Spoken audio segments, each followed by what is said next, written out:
Alors c'est parti, aujourd'hui on va créer des icônes hamburger comme ça, des icônes hamburger animées.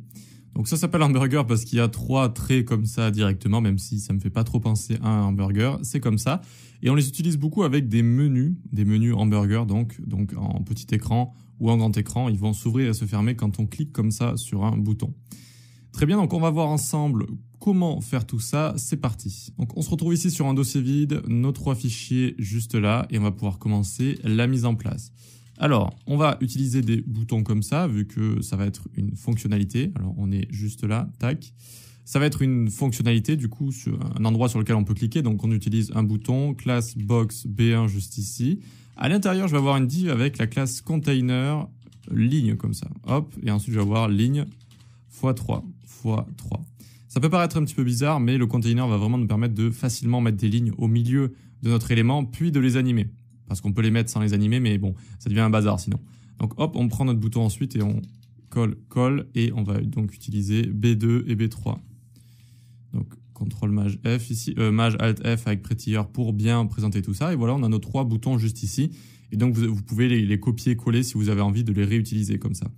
Donc ensuite, dans notre CSS, on a juste Flexbox ici. C'est pour ça que c'est légèrement centré avec une hauteur de 60 VH.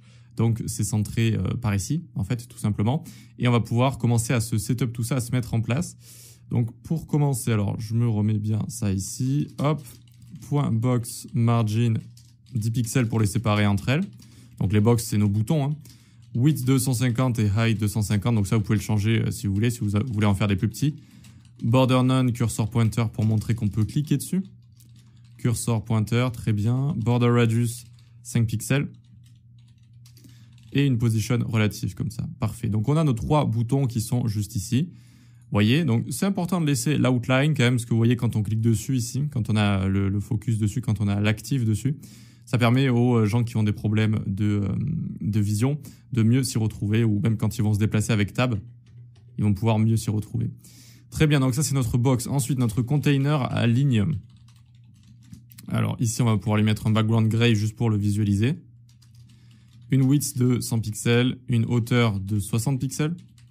Position absolute, top 50, left 50. Vous connaissez, c'est pour centrer parfaitement un élément position absolute dans son parent. Moins 50, moins 50. Ok, donc on a un élément en position absolute, container ligne, et il est relatif à son parent vu qu'il est positionné. Donc on le pousse de 50%, on le pousse de 50%, tac, tac, et il n'est pas totalement centré si on ne met pas transform translate, regardez. Et donc il faut le tirer de moins 50% de la largeur, le tirer de moins 50% de sa hauteur, et ça le centre parfaitement. Voilà, donc ça c'est notre container à ligne. Maintenant on peut placer nos différentes lignes. Alors d'abord on va les styliser. Ligne position absolute, border radius 10 pixels, juste pour avoir un effet pils, donc avec les bords qui sont parfaitement arrondis. Width 10 pixels, 100 pixels pardon, 100 pixels ici, tac. Une hauteur de 10 pixels par contre, et un background noir comme ça. Et donc on a nos lignes en fait, et pour l'instant elles sont placées les unes sur les autres vu qu'elles sont en absolute juste ici. On va pouvoir les déplacer une à une en faisant .box, .ligne de .nthchild1. Donc la première ligne, on la laisse à top 0. Et le reste... Ah, je voulais pas faire ça. Je voulais faire un truc un petit peu plus stylé, mais j'y suis pas arrivé. Donc 2 et 3 juste ici. Hop, hop, on va les déplacer. Top 25 pixels pour la seconde et 50 pixels pour la troisième. Et donc regardez, elles sont parfaitement placées avec la deuxième qui est au milieu, la troisième qui a 10 pixels si vous voulez du bottom, vu qu'elle a une hauteur de 10 pixels déjà. Comme ça, elle sera bien placée ici, la première bien placée là, et 25 au milieu comme ça. Voilà. Avec 15 au-dessus, 15 en dessous, c'est ce qui reste en fait, c'est ce qui reste quand on place nos barres comme ça. Donc elles sont parfaitement bien centrées et on va pouvoir jouer comme ça sur top pour les animer, mais aussi sur transform. Et voilà. Ce sera performant vu que, eh bien, même si on utilise top, etc., ces barres ne vont jouer qu'entre elles, en fait, que sur leur disposition, vu qu'elles sont en position absolute. Elles vont pas jouer sur d'autres éléments sur la page. Donc, c'est parfaitement OK niveau performance.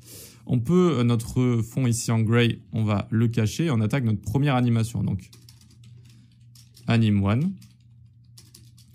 Alors, avant d'animer tout ça, il faut qu'en JavaScript, quand on clique dessus, eh bien, ça rajoute une classe, la classe active. Donc on va se prendre toutes les boxes, const all boxes est égal document.querySelector all. Donc toutes les boxes.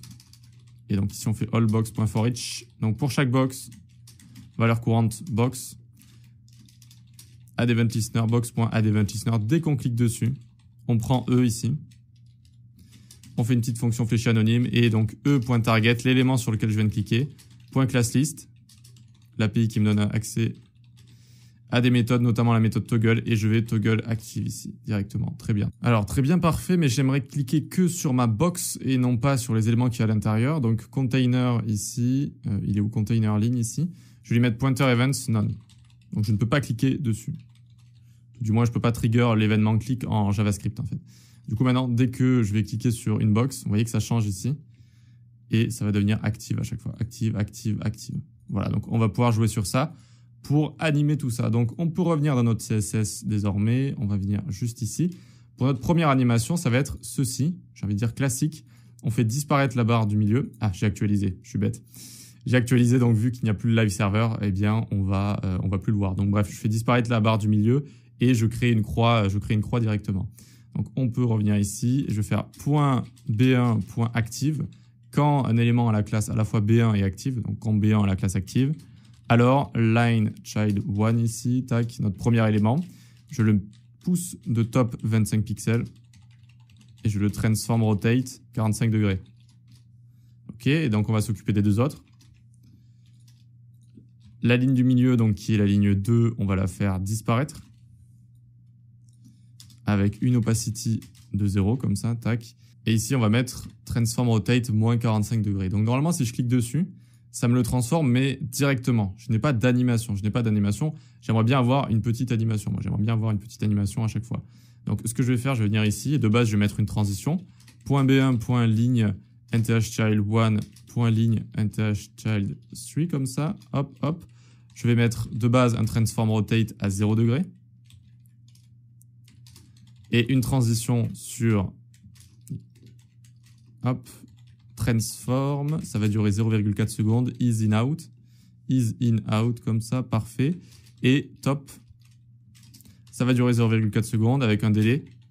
Et is in out également, comme ça. Voilà, parfait, très bien. Donc normalement, à l'aller, ici, je vais avoir une transition, mais en fait, je vais avoir cette transition-là. J'ai pas envie de l'avoir tout le temps, j'ai juste envie de l'avoir au retour, en fait, au retour. Et à l'aller, je vais copier ça, et je vais le alt ici et ici, très bien. Et donc, à l'aller, c'est le top que j'ai envie de faire en premier. D'accord? Et ensuite, le transform que je vais animer. Alors, vous allez comprendre ce qui se passe ici. Hein, vous inquiétez pas. Alors, hop, du coup, on peut la copier et la mettre ici aussi. En fait, on va faire l'inverse. On va faire une chaîne de transition inverse. Donc, à l'aller, hop, hop, au retour, hop, hop, hop, hop, hop, hop.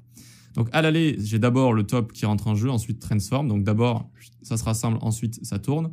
Et au retour, j'ai d'abord le transform, ça tourne et ça s'écarte comme ça. Très bien, mais j'ai toujours mon opacité juste ici qui n'a pas de transition. Donc, je vais mettre une transition sur l'opacity de 0,4 secondes, is in out. Et du coup, il va falloir que je m'en occupe juste ici également. .b1, .ligne de .nthchild2. Hop, la transition, on va pouvoir lui mettre un délai. Hop, juste ici, de 0,4 secondes. Voilà. Donc, de base, ça va venir juste ici. Ça va durer 0,4 secondes à disparaître. Vous voyez que ça a disparu. Et ensuite, pour réapparaître, ça va attendre 0,4 secondes. Donc, ça va attendre que les barres se décroisent comme ça. Hop, hop. Vous voyez, donc on a une belle animation bien fluide et bien sympathique. Donc, on a utilisé une chaîne de transition ici. C'est pas très commun. Enfin, il n'y a pas tout le monde qui sait comment utiliser ça. On aurait pu également utiliser GreenSock et faire des timelines. Hier, j'ai reçu un commentaire qui disait que, en fait, il savait pas trop si on était obligé d'utiliser GreenSock où on pouvait tout faire en JS natif. Et le fait est que on peut tout faire en JS natif, mais c'est plus long en fait, tout simplement. Donc, pour pas réinventer la roue, on utilise cette librairie qui est très sympa, qui est GreenSock. Mais je veux aussi vous montrer que sans rien comme ça, on peut arriver quand même à faire des animations assez rapidement avec un peu de JS et un peu de CSS comme ça. Très bien, on va pouvoir attaquer notre seconde ici. Donc, ça va être les deux qui se rassemblent et cette fois, on va faire une croix. Au lieu de faire une croix décalée, comme ça, on va faire une croix droite, comme un plus, si vous voulez. Donc, on va pouvoir venir ici. On va faire CTRL-C, anime 2. Et donc, on va pouvoir copier en fait tout ce qui est ici, tout simplement. Hop, hop, tac. Alors, je dézoome un cran histoire de mieux y voir. Ce qu'on peut faire ici, c'est on prend ça, on fait CTRL-H, ça trouve toutes les occurrences. On remplace par B2 et on les remplace une à une. Hop, hop, hop, hop, hop. Très bien, parfait. Donc maintenant, on a tous nos B2. Donc normalement, ça fait la même chose ici. Vous voyez, ça fait la même chose. Mais on n'a pas envie d'avoir exactement la même chose. J'aimerais que ma première ligne juste ici, eh bien, n'ait pas de rotate ici. D'accord? Donc, voyons voir.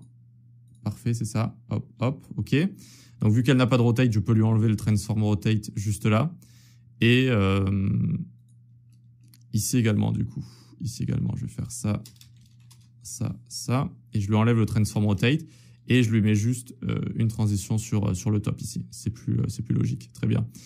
Notre troisième, cependant, on a envie d'avoir une rotation, mais cette fois, elle ne sera plus de moins 45 degrés, mais de moins 90 degrés. Ok, j'actualise. Hop, hop, hop, hop. Vous voyez ce que ça fait? Ça nous fait un plus désormais. Donc, vous pouvez jouer sur la vitesse d'animation de tout ça si vous voulez, pour faire plus vite ou moins vite comme ça. Très bien, donc on a nos deux animations juste ici, ça fonctionne assez bien, c'est assez sympa. Et notre troisième ici, on va faire un spin, on va le faire tourner sur soi-même. Donc on va venir juste là, anime 3 juste là, très bien. Donc B3.container ligne, le container ligne de B3 va avoir une transition sur transform de 0,4 secondes easy out. Et B3, quand elle a la classe active, donc quand notre bouton a la classe active, alors container ligne, transition transform 0,404 easy out.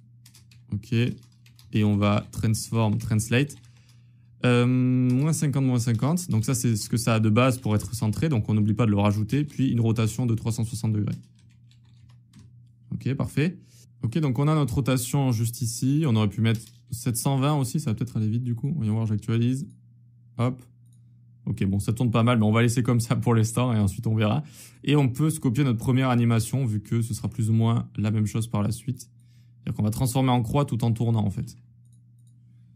Donc on vient juste ici et on peut faire la même manipulation que tout à l'heure. Donc CTRL H et cette fois on remplace par B3 comme ça. Hop, hop. Très bien, parfait. Ok, donc testons. Hop. Très bien, ça tourne pas mal, ça tourne pas mal.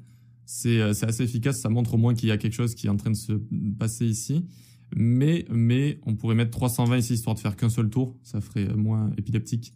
Donc j'actualise, hop, et tac, tac, ça tourne, hop. Vous voyez que ça nous fait une petite séquence d'animation assez sympa.